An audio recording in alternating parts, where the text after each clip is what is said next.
Morning students, मैं हिंदी अध्यापिका सरोज शर्मा आज आपको व्याकरण का अगले चरण के बारे में पढ़ाऊंगी।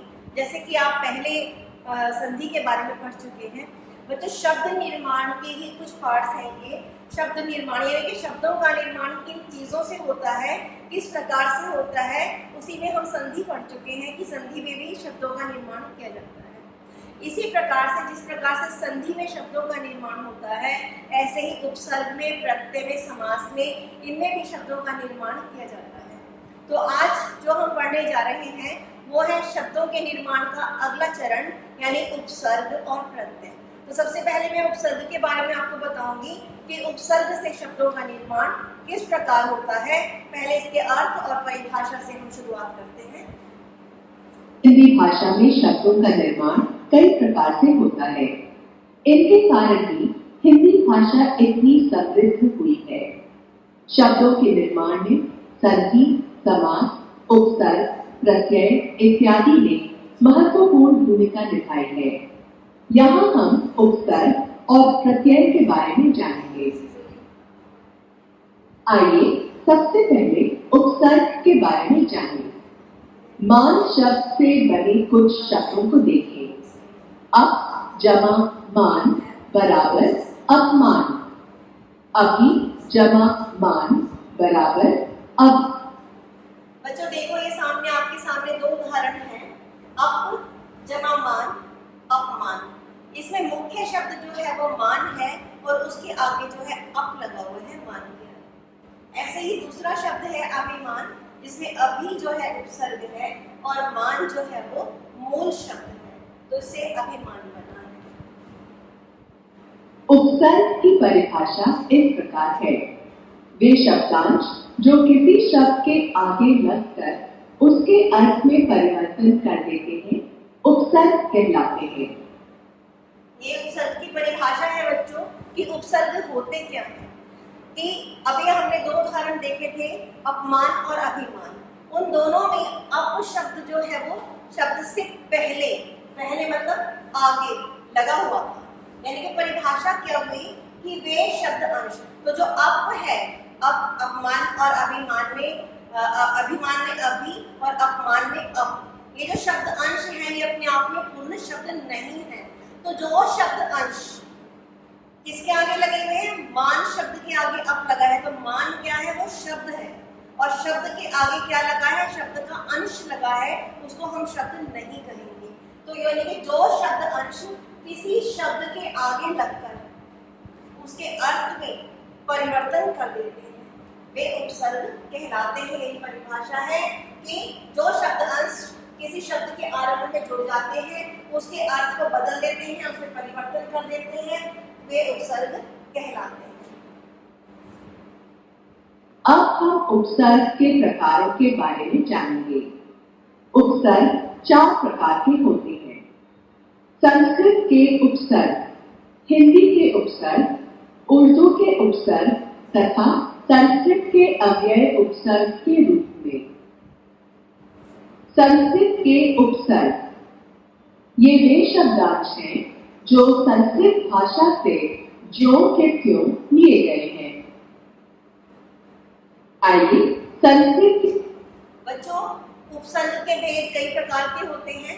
जैसे हिंदी भाषा में जितने भी शब्द हैं उसमें से कुछ संस्कृत के हैं, कुछ हिंदी के हैं, कुछ उर्दू फारसी भाषा के शब्द हैं, तो कुछ अंग्रेजी के भी हैं। तो इस प्रकार से अलग अलग शब्द जो है वो हिंदी भाषा में आकर के जुड़ जाते हैं।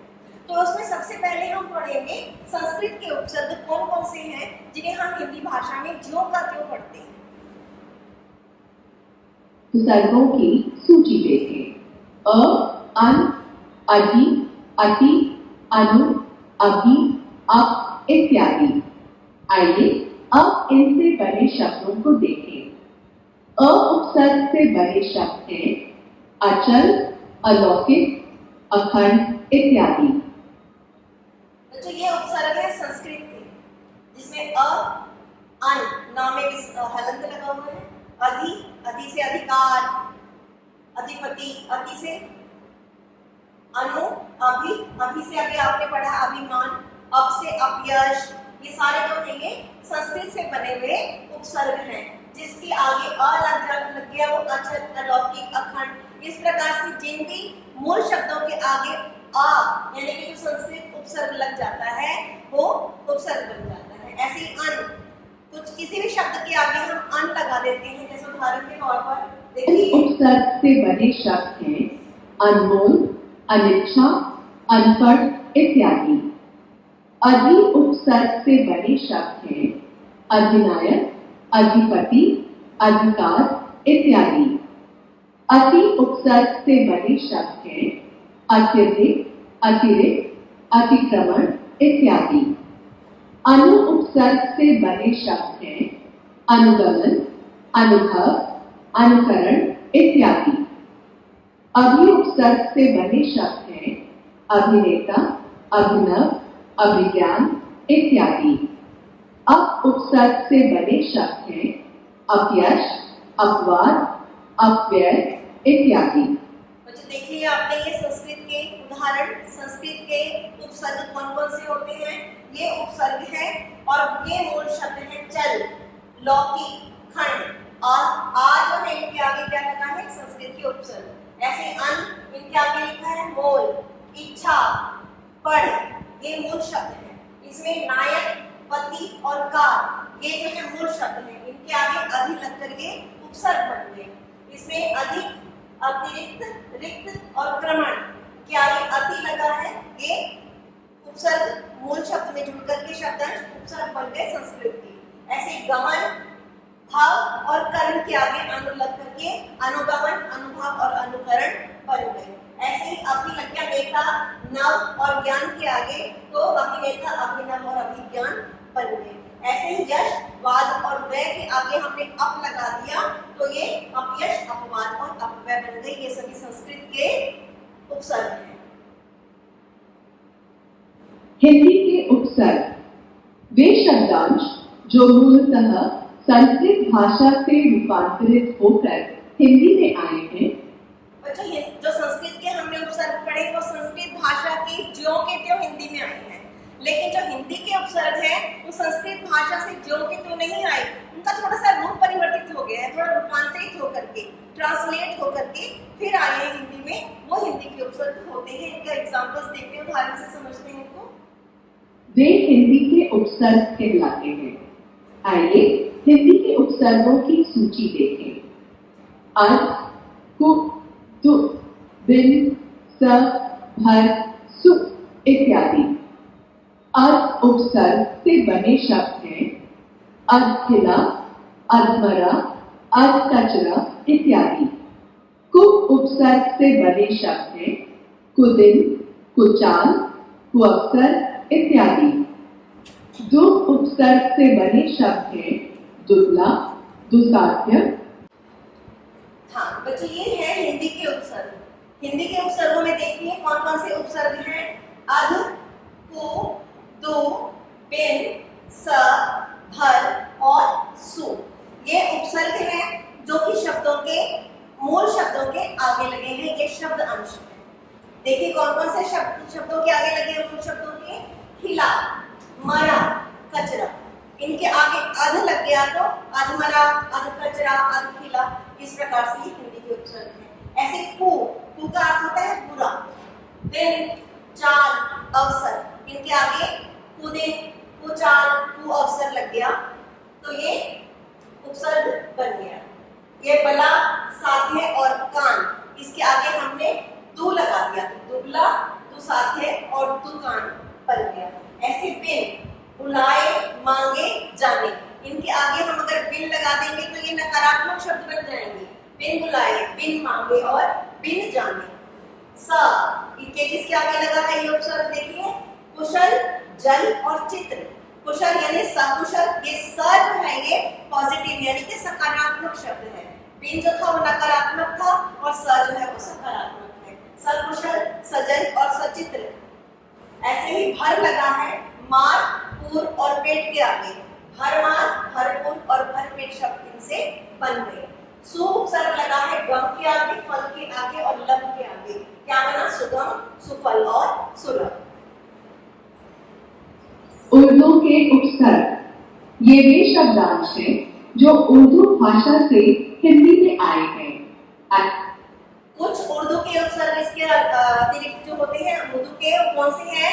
ऐसे उर्दू के शब्द जो हिंदी में थोड़ा सा रूप परिवर्तन करके आए हैं। अब देखते हैं उर्दू के उपसर्ग कौन कौन से होते हैं। हाँ बच्चों देखो, ये है उर्दू के उपसर्ग। संस्कृत के और हिंदी के बाद आते हैं उर्दू के उपसर्ग कौन कौन से हैं। जैसे हम वतन, हम राह और हम दर्द। हम किस किस के आगे लगा है? वतन, राह और दर्द के आगे हम लग गया। तो हम वतन यानी कि हम वतन से का अर्थ हो गया, यहाँ पर हम का अर्थ हो गया हम राह साथ चलने वाला, हम दर्द दर्द में साथ देने वाला। बा अदब, बा कायदा और बा इज्जत यानी कि बा का मतलब होता है साथ में, बा अदब अदब के साथ, बा कायदा कायदे के साथ, बा इज्जत इज्जत के साथ। यहाँ पर ना है पसंद के आगे, खुश के आगे और उम्मीद के आगे। और ना का अर्थ ही अपने आप में नकारात्मक होता है, क्योंकि इसलिए ना पसंद पसंद नहीं है, ना खुश खुश नहीं है, ना उम्मीद उम्मीद नहीं है। गैर गैर भी जो है नेगेटिव में नकारात्मक शब्द में आ जाता है। गैर हाजिर यानी हाजिर नहीं है, गैर कानूनी यानी कि कानूनी नहीं है, और गैर जिम्मेदार यानी जिम्मेदार नहीं है। ऐसे ही लाजवाब, जवाब के आगे लगा है, पता के आगे लगा है, परवाह के आगे लगा है। क्या बन गए? लाजवाब, लापता और लापरवाह यानी कि जिसका कोई जवाब ना हो, जिसका लापता जिसका कोई पता ना हो, और लापरवाह जिसकी कोई परवाह ना हो। ये शब्दों के अर्थ बन जाते हैं।